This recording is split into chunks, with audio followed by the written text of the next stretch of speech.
We'll guide you through how to install the Paint.net outline plugin. If you find this helpful, consider subscribing and liking the video. First, open your web browser and go to the Paint.net plugins forum.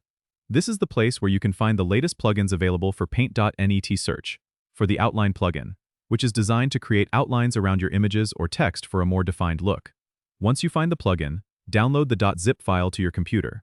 After downloading, you'll need to extract the files. You can do this by right-clicking on the .zip file and selecting Extract All. Choose a location on your computer where you can easily find the extracted files. Next, open Paint.net.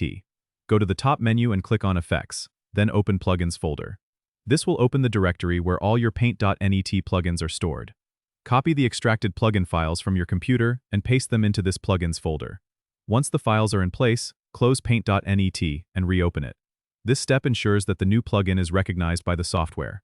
To use the outline plugin, open an image in Paint.net, go to the Effects menu, and you should now see Outline listed under the available effects. Select it and adjust the settings to create the desired outline effect on your image. Remember, you can always tweak the settings to get the perfect look for your project. If you run into any issues, double-check that the plugin files are correctly placed in the Plugins folder and that you've restarted Paint.net. Don't forget to subscribe and comment if this helped you out.